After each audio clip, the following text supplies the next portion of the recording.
देवउठनी एकादशी है। संपूर्ण भारत की भूमि पर, संपूर्ण विश्व में आज भगवान कृष्ण, शालिग्राम जी भगवान और तुलसा मैया का मंगल विवाह हो रहा है। संपूर्ण विश्व में, पूरी भारत की भूमि पर पूरे सनातनी भाई बहन आज शालिग्राम जी के साथ में, लड्डू गोपाल जी के साथ में, भगवान नारायण के साथ में तुलसी जी का मंगल विवाह करेंगे। हम भी चाहते हैं कि आप भी मंगल विवाह करें, पर निवेदन है आप भी भीष्म पितामह जैसे आज भगवान से कह देना, भोलेनाथ मैं भी अपनी बुद्धि रूपी बेटी को तुझे समर्पित कर रहा हूँ।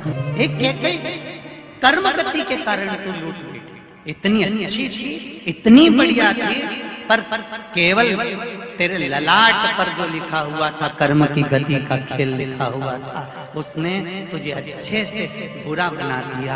मेरा निवेदन भीकन गांव की इस पावन धरा से, घर घर में चल रही शिव महापुराण से, आस्था चैनल फेसबुक पे सुन रहे सारी बहू बेटियां और माताओं से कि ना सास बुरी होती है ना बहू बुरी होती है। सास नहीं चाहती कि मैं कोई अपशब्द बोलूं, वही बहू भी नहीं चाहती कि कोई अपशब्द बोलूं, पर ललाट पर जब कर्म गति उल्टी पड़ती है तो अपने आप जिह्वा से अपशब्द निकल ही देती है। यह कर्म गति। अब ऐसे समय पर क्या करोगे आप?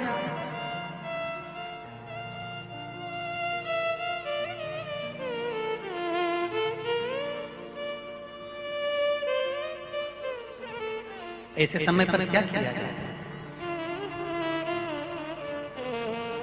कार्तिक महीने में 2 वस्त्र की महत्वता होती है। ध्यान लगाना जरा, जितनी भी माताएं बैठी हैं, चाहे वो सासू माँ हो चाहे बहुएं हो, बेटियां भी कभी ना कभी बहू बनेंगी और आप भी कभी ना कभी सास बनेंगे, स्मरण।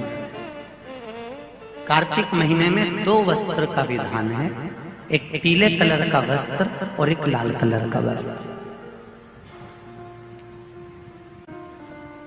एक पीला वस्त्र है, एक लाल वस्त्र।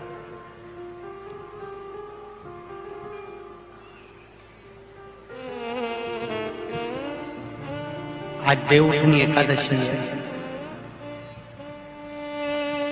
ऐसी कोई माता नहीं होगी जो अपने घर में तुलसी जी का पूजन नहीं करे।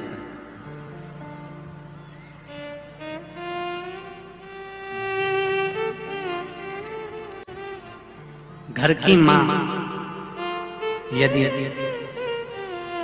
आज देवउठनी एकादशी के दिन लाल वस्त्र, बैकुंठ, वैसे तो पचवीगन का महत्व बताया गया है स्कंद पुराण में, जो 5 दिन पीछे के होते हैं। आंवला नवमी से जो क्रम पचवीगन का चालू होता है, पूर्णिमा तक, बैकुंठ चतुर्दशी के क्रम तक, उसका जो महत्व, इन 5 दिनों की महत्वता वैसे स्कंद पुराण में कही गई है, पर आप समझें उसको। लाल वस्त्र अगर कार्तिक महीने में तुलसा महारानी पर ओढ़ाया जाता है और वही वस्त्र बाद में रख लिया जाता है संभाल कर, तो उस घर में किसी कर्म गति के कारण भी अगर अपशब्द निकल रहे होते हैं तो वो अपशब्द, वो वस्त्र रोक लेता है। वो वस्त्र रोकता है। कौन सा वस्त्र? लाल वस्त्र, पीला वस्त्र। इन 5 दिन में अगर तुलसा महारानी को चढ़ाया जाता है और उसको रखा जाता है, तो जिस नारी के गर्भ से संतान नहीं भी हो रही होती है, उसके कक्ष में अगर वो वस्त्र कुछ दिन तक रखा रहता है तो ये निश्चित आती है कि गर्भ ठहरता जरूर है। ये पीले वस्त्र की और लाल वस्त्र की महत्वता कार्तिक महीने में। अब कई माताएं कहती हैं कि हमारे पास में लाल वस्त्र नहीं है, हमारे पास में इतना नहीं है, तो लाल कलर का लच्छा भी तो आता है, नाड़ा। बोलो आता है कि नहीं आता? लाल, तुम्हारे घर में सिलाई करने का लाल कलर का धागा तो होगा ना, कि नहीं होगा? लाल कलर का लच्छा तो होगा, नहीं होगा सफेद कलर का धागा तो होगा, उसको कंकु में लाल करना। पर उस वस्त्र की महत्वता को हम समझें। जैसे बांस की पिटारी में, ये तो तुम लोगों की परिभाषा है। आजकल की माताएं तो सुहाग का सामान प्लास्टिक की टोकरी में रख कर देती है, पर हमारे यहाँ नहीं लिखा कि प्लास्टिक की डलिया में सुहाग की सामग्री दो। हमारे यहाँ कहा कि जो वंश बढ़ावे, जो वंशकार होते हैं ना, बांस बनाने वाले होते हैं, वंशकार होते हैं, इनको तो तुम्हें रोज धन्यवाद देना चाहिए। जो बांस का टोकरी बनाते हैं, सुपड़ा बनाते हैं, बांस का सामान बनाते हैं। आज भी विवाह में हमारे यहाँ मंडप भी बांस का होता है, सुपड़ा भी बांस का, डलिया भी बांस की। सबसे पहले खलमट्टी अगर आती है, शादी के ब्याह में सबसे पहले मिट्टी आती है, तो बांस की टोकरी में आती है। एक नियम है। क्यों?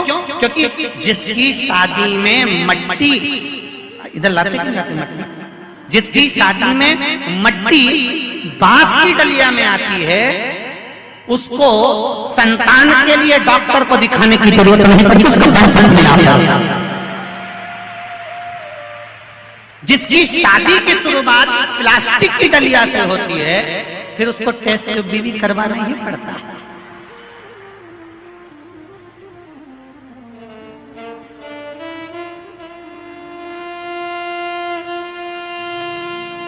ये कुछ हमारे शास्त्रों के नियम है। अब आप उसको समझो ना समझो, चाहे उसके ऊपर हंसो, चाहे कुछ भी करो। आप चाहो तो थोड़े दिन बाद कह देना, बताओ श्योर वाला हमारा तो पगले जैसी बात करता है, तो उसमें कोई दिक्कत वाली बात नहीं है।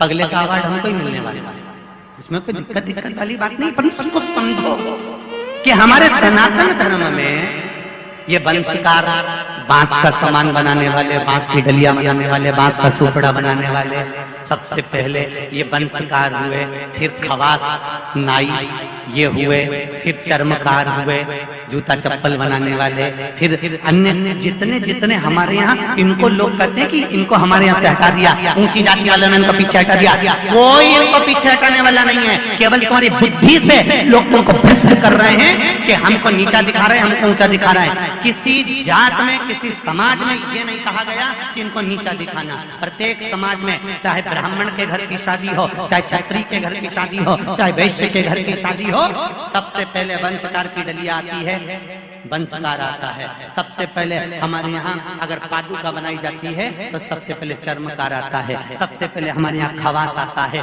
पहले इनको लाकर बिठाया जाता है। पहले संबंध भी सेठ खुद नहीं जाता था करने के लिए, खवास जाता था, वंशकार जाता था, ये जाते थे, संबंध पक्का कर कर आते थे और शादी हो जाती थी। ना लड़का देखता ना लड़की देखती। ये सब बाद में चालू हुआ। अब दुनिया के लोगों ने अपनी राजनीति को अखाड़ा बनाने के लिए कह दिया कि ये समाज नीची हो गई, ये समाज ऊंची हो गई, इसको पिछड़ा में कर दिया, इसको उसमें कर दिया। कोई नहीं कर रहा किसी को। भगवान की ये पोथी रखी है शिव महापुराण की, जिस पे रखी है, इसके 4 पाए, 1 2 3 और ये 4, ब्राह्मण क्षत्रिय वैश्य शूद्र, ये 4 पाए पर मेरी शिव महापुराण की पोथी रखी हुई है। कोई साधारण